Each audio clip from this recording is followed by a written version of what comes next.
Good morning, afternoon, evening, depending on where you are and what time you're viewing. Welcome back to the woods. Now I'm doing more of it is a scouting trip. I have been here before on a previous, just a little walk from just me and Willow actually. And I've seen this tree. Let me show you. Now I have walked around and around this tree, and you can see it from the path. It is quite a magnificent oak.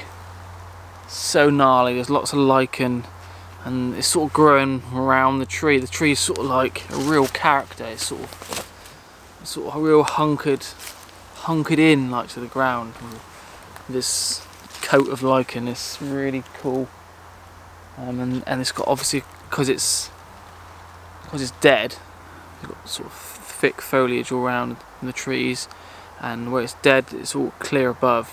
It sort of soaks in all that ambient light from above. It's fantastic. But there's always a but. I'm not entirely sure that tonight is the night. I think this is it's a long range shot, so I think 70 and above, to try and compress the scene a little bit and to eliminate these dreaded highlights in the sky. Really clear blue skies tonight, so it's not lending itself nicely to a woodland shot with them high highlights in it in the top around the frame, unless I can come around the other side maybe. There is a hillside behind you. I'll have a quick look there. I think this could be another one for another day, and really highlights the importance of scouting. And when you're out with the family, although it might annoy your missus or your fella, keep one beady eye on photographic opportunities, because any knowledge is good knowledge, even if it's very little. But yeah, what a magnificent oak tree. It is a beauty.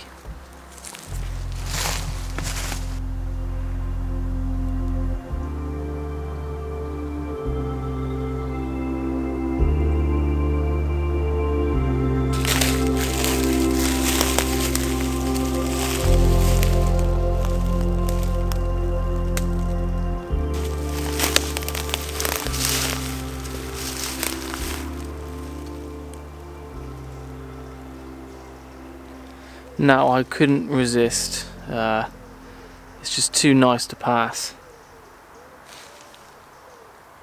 I'm not entirely sure if it's going to work, but I am pushed for time, and if anything it's going to be a nice record shot. It is fairly calm. What I don't like about the image is the foreground. It's very blah. It's just wow, just brambles if I'm honest, which are going to flutter in the wind a little bit. But to be honest with you, I don't think it's really going to make much difference. The star of the show is this oak tree, so.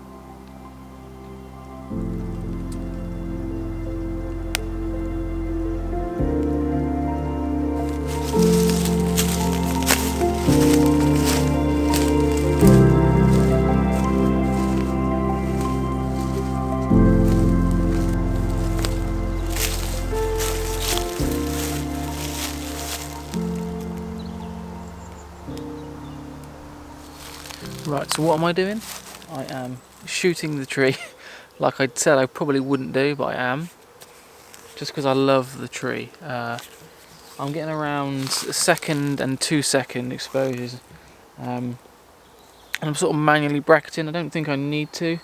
I'm just catching a little bit of specular highlights in the top of the frame, and I want to be able to control them, or what I might even do is just crop them out slightly. I've done the best I can on the back of the camera, moving around, but I'm around 70mm. I'm shooting at f6.3. I'm shooting at f6.3 because the tree is my focus, and I not too worried about the background, and shooting at a slightly shallow depth of field enables me to make that tree pop and stand out from the green background. Although, like I said previously, I am getting some ambience from above, which is making that lichen and the moss pop. So the tree is standing out. I'm still trying to use the exposure triangle and the depth of field to my advantage to try and bring out that tree from the background. It's little things that you obviously, by knowing the exposure triangle, by knowing depth of field and getting to know your camera, you know what settings you're going to think you're going to need before you even look through the viewfinder. Yeah, so that's obviously an advantage. But it's quite a tricky shot, this. Like I said, the foreground is very messy. I'm not liking the foreground at all, but it is a nice shot. And other than the road noise, the downside is such a lovely woods here. It's not a very far walk from the main road. It's a very busy road. Yeah, I'm just gonna keep continuing to shoot this tree until we lose the light, which is going to be in around 15 minutes. That sun's going to go down, so everything's going to get softer. My shadows are going to get harder to bring out. My exposure time is going to get longer, which is going to cause me issues. But yeah, what a lovely tree! So much character. A misty morning would be incredible here. The mist.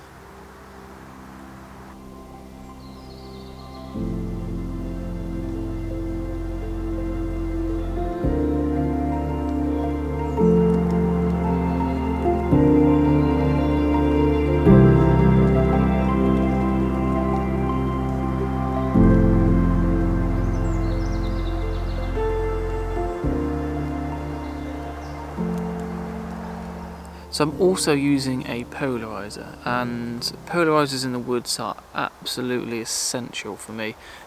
Landscape photography polarizers are essential, but there are better times to use them and not so good times to use them.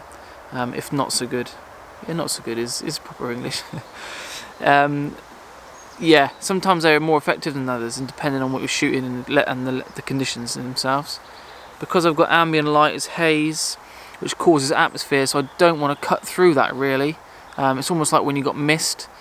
So I'm not using it for that, but it enriches the browns and the greens, really sort of helps bring out them colours and saturate them colours, which again, like using a shallow depth of field of f5.6, 6.3, it's helping me pop that tree. So yeah, if you are in the woods, be sure to use a polarizer. A slight downside to the polarizer I'm using is I've got a 90mm polarizer from Case. I got a 90mm polarizer because when I'm shooting wide at 16mm, if I don't, I get vignetting issues. But so in this instance, when I'm not at 16mm, I haven't got a lens hood. The setting sun behind you is causing me some lens flare. So what I'm having to do is hold my hand out in front of the lens, way out in front. And that's just taking my shot, hold my hand there, being careful not to creep down into my frame, and that's helping me get rid of it, illuminate that lens flare, and grab the shot. So yeah, I won't need both exposures. Like I said, I'll probably just use the the slightly darker exposure and just boost my shadows a little bit. That is the beauty of having a full frame and a full frame sensor, and this Sony, the dynamic range is just insane with very minimal noise when you do lift them shadows. So yeah, little tip: polarizer is what you want.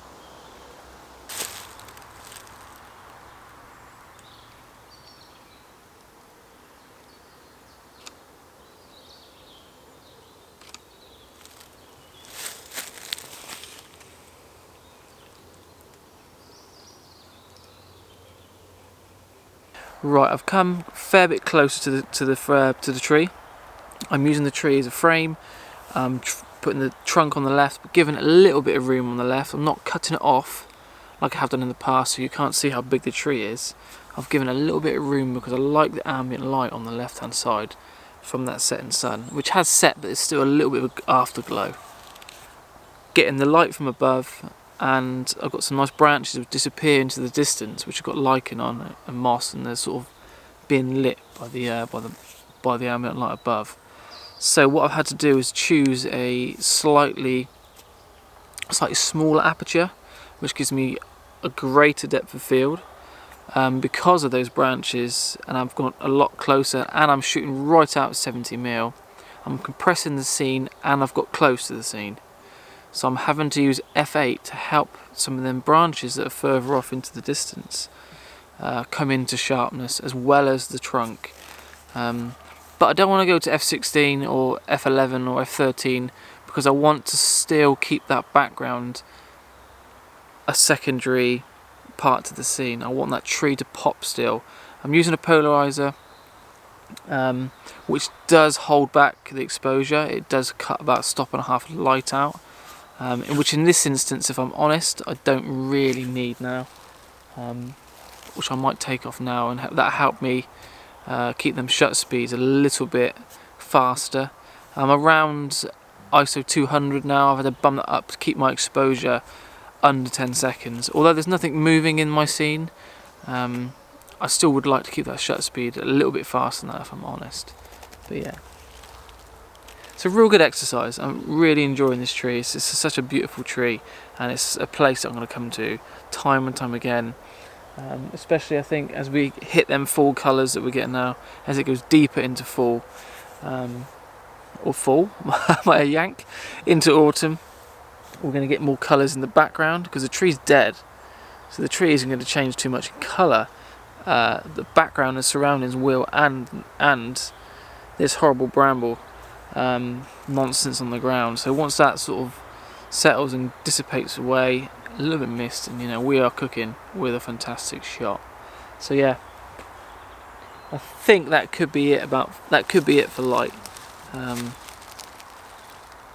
Yeah, obviously the sun's gone down, so we are losing that light fast. So thank you so much for watching. I hope you found this video informative, and I hope you like the two shots I've come away with today.